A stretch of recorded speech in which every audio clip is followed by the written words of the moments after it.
हफ्ते में,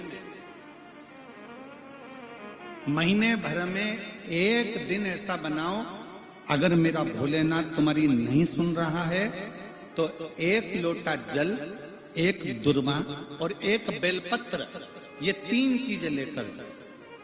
क्या क्या ले जाना है जम के बोलो जरा। एक लोटा जल, एक जम के दुर्वा और एक बेलपत्र, 3 चीजें लेकर। और 3 चीजों को सबसे पहले जो लोटा भर के जल लेकर गए हो वो गणेश जी का स्थान जानते हो ना सब लोग। अशोक सुंदरी के पास में जो गणेश जी का स्थान है, जैसे ये जलाधारी है, ये शिवलिंग है, बीच में अशोक सुंदरी है, ये गणेश जी का, थोड़ा रिटर्न बढ़ा बेटा, ये गणेश जी का स्थान है, ये षडानंद कार्तिकेय का स्थान है। समझना जरा अच्छे से समझ लीजिएगा। शिवलिंग, जलाधारी, अशोक सुंदरी, गणेश जी, कार्तिकेय। एक लोटा जल जब चढ़ाओ तो पहले गणेश जी का स्थान, फिर कटी भाग, फिर शिवलिंग। समझ में आ गया?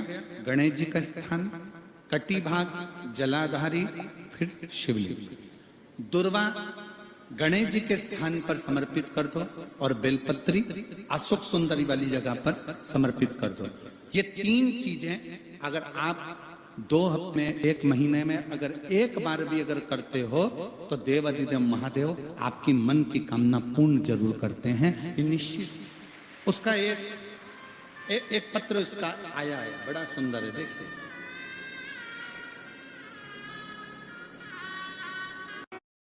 विश्व के सबसे बड़े मंदिर शनि शिंगणा।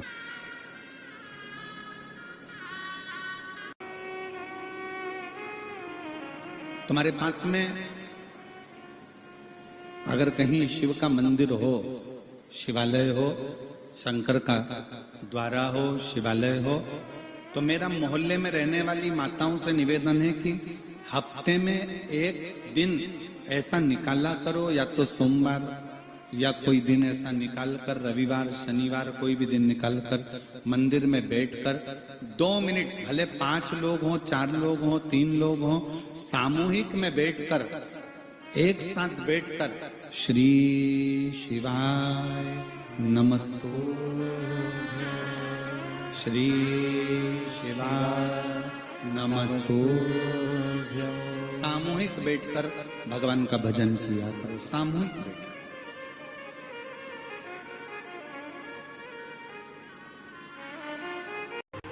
पार्वती जी ने व्रत किया, माता पार्वती के सारे व्रत जब पूर्ण हो गए, माता पार्वती जी के सारे व्रत जब पूर्ण हो जाते हैं और व्रत पूर्ण होने पर उद्यापन करने के लिए सनकादि ऋषियों को बुलाया जाता।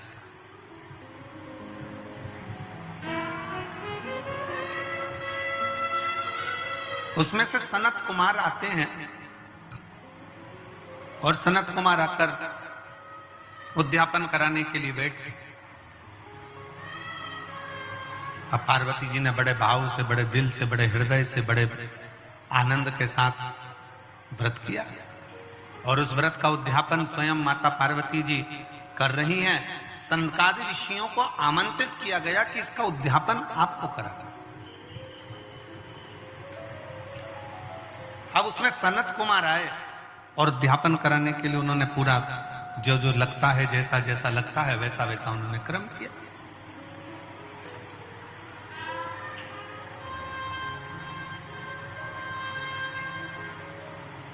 सनत कुमारों ने जैसे ही उद्यापन कराने के लिए बैठे और सनत कुमारों ने कहा कि माता आप व्रत तो करी हो, मना नहीं है, आप उद्यापन भी कर रही हो, मना नहीं है, पर एक बात है मां, इस उद्यापन की दक्षिणा आपको देना पड़ेगा।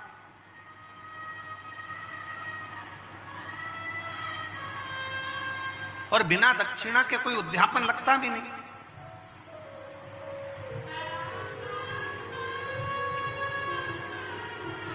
अब जैसे पशुपतिनाथ का व्रत किस किसने किया, जरा हाथ उठाओ तो जरा। सबने करा है? रखो। पशुपतिनाथ का व्रत कितने सोमवार का होता है? जम के बोलो जरा। 5। कितने दिए लगते हैं? 6 दिए। मंदिर में कितने लगते हैं? 5। अपने दरवाजे पर 1। प्रसाद के कितने हिस्से होते हैं? 3। मंदिर में कितने रखाते हैं? 2। एक हिस्सा अपने को स्वयं खाना। अब कई लोगों के मन में एक प्रश्न अड़ता है कि गुरुजी हमने 5 व्रत करे, अगर संतोषी माता का व्रत करते हैं तो उसका उद्यापन होता है, लक्ष्मी जी का वैभव लक्ष्मी व्रत करते हैं तो उसका उद्यापन होता है, हम गुरुवार का व्रत करते हैं तो उसका उद्यापन होता है, सोमवार का व्रत करते हैं उसका उद्यापन होता है, प्रदोष का व्रत करते हैं उसका उद्यापन होता है, एकादशी का व्रत करते हैं उसका उद्यापन होता है, हम देवी जी का व्रत करते हैं नवरात्रि का, उसका भी उद्यापन होता है, करवा चौथ का व्रत करते हैं चतुर्थी का, उसका भी उद्यापन होता है, तीज करते हैं तो तीज का उद्यापन भी होता है, छठ करते हैं तो छठ का उद्यापन भी होता है। तो पशुपति नाथ के व्रत का भी उद्यापन होता है, क्यों नहीं होता? जब एक व्रत आप चालू करते हो और 5वां व्रत जब आपका पूर्ण होता है, तब 5वें व्रत पर जब आप श्रीफल भेंट और 108 चावल के दाने या बेलपत्री या फूल की पंखड़ी या कुछ भी सामग्री, मूंग आदि कुछ भी शंकर जी को जो आप समर्पित करते हो, 108 चावल के दाने, 108 पत्तियां, वो एक साथ नहीं चढ़ाए जाते। आप सबके स्मरण में रहे कि जैसे फूल की पंखड़ियां हैं तो वो एक एक कर कर देवाधिदेव महादेव को समर्पित की जाती है। श्री शिवाय नमस्तुभ्यम, श्री शिवाय नमस्तुभ्यम, श्री शिवाय नमस्तुभ्यम, श्री शिवाय नमस्तुभ्यम, श्री शिवाय नमस्तुभ्यम, श्री शिवाय नमस्तुभ्यम, या नमः शिवाय, नमः शिवाय, नमः शिवाय, नमः शिवाय। पुरुष है तो ओम नमः शिवाय, ओम नमः शिवाय, ओम नमः शिवाय, ओम नमः शिवाय। जिस मंत्र का आप उच्चारण कर रहे हैं, जिस भाव से आप मंत्र का उच्चारण कर कर 108 चावल के दाने या बेलपत्र या पुष्प जो भी समर्पित कर रहे हैं श्रीफल के साथ में, ये जानकर करें कि वो शंकर जी के पशुपति नाथ व्रत का उद्यापन है। और उस उद्यापन को आप 108 बार भगवान का नाम जाप कर कर भगवान को जो समर्पित कर रहे हैं, उससे शिव को प्रसन्न कर रहे हैं। अब कहा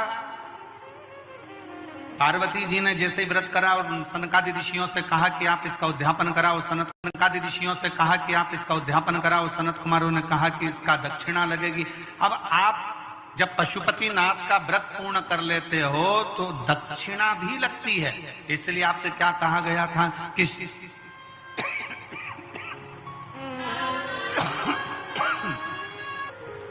जैसा बन सके, जैसा आप रख सके, जैसा आप दे सके, उस हिसाब आपसे जो बने वो दक्षिणा उस श्रीफल के साथ रखें। और 108 चावल का दाना, मूंग का दाना या बेलपत्र या पत्ती या पुष्प या जो भी सामग्री आप समर्पित कर रहे हैं, वो आप समर्पित करते जाएं, शिव की आराधना करते जाएं, विनय करते जाएं, निवेदन करते जाएं, अर्चना करते जाएं, विनती करें शिव जी से, निवेदन करें शिव जी से। फिर निवेदन करेंगे, इस भूमि से ना तो कोई भभूत दी जाती है, ना बेल दी जाती है, और ना हम आपसे ज्यादा मिलते हैं। यहाँ रुकने वाले भी जानते होंगे, बस श्री शिवाय नमस्तुभ्यम हम जरूर बोलते हैं मिलकर, पर इसके सिवाय ना तो कुछ बताते हैं, ना आपसे कुछ पूछते हैं। ये जरूर पूछते हैं कि आप कैसे हैं, भोजन किया नहीं किया, कहाँ से आए हो, कैसे हो। पर शंकर की कथा के जो प्रयोग हैं, भले दुनिया के लोग इसको टोटका कहते हो, दुनिया के लोग टोना कहते हो, वो दुनिया की सोच है, हमें उससे कोई फर्क नहीं पड़ता। पर इतना जरूर है कि मेरे वेद व्यास जी ने इस शिव महापुराण में एक एक उपाय अगर लिखा है, और संसार के व्यक्ति को अगर वो उपाय मिल रहे हैं और वो कर रहे हैं, तो उनका अगर लाभ हो रहा है तो मेरा शंकर ही कर रहा है। दुनिया भले इसको टोना कहे, टोटका कहे, उनकी मर्जी पड़े जो कहे, और दुनिया के लोग कितनी भी उंगली उठाएं, कोई फर्क नहीं पड़ता। क्योंकि एक उंगली अगर कोई उठाता है किसी पर, तो ये 3 उंगलियां उसकी ओर जाती है। पहले अपने अंदर झांक कर देखो कि तुम कैसे हो। अब दुनिया के लोग उसको उपाय को वो टोना कह दे, टोटका कह दे, पर शिव महापुराण का एक एक उपाय ये दुनिया के लोगों ने छुपा कर रख दिया था शिव पुराण को, पर शिव महापुराण के माध्यम से अब ये जो धीरे धीरे धीरे धीरे जनता के बीच में जनमानस में पहुंच रहे हैं और दुनिया के लोग जो उपाय कर रहे हैं उससे उनको जो लाभ मिल रहा है, उसकी सबसे बड़ी खुशी मेरे वेद व्यास जी को होगी कि मैंने जो लिखा था आज वो काम कलयुग में आ रहा है। फिर निवेदन करूंगा, ये सारे पत्र जो यहाँ पर आते हैं मैं यहीं छोड़कर जाता हूँ। आपको विश्वास ना होता हो तो इनमें सबके नाम लिखें, नंबर लिखें, आप आराम से उनसे मिल सकते हो, जुल सकते हो, सबके पत्रों का स्मरण कर सकते हो कि कितनी कृपा मेरा विश्वनाथ करता है। पर भरोसो दृढ़ इन चरण न कैरो, बस विश्वास अगर पक्का है तो परमात्मा को मिलने में देरी नहीं होगी।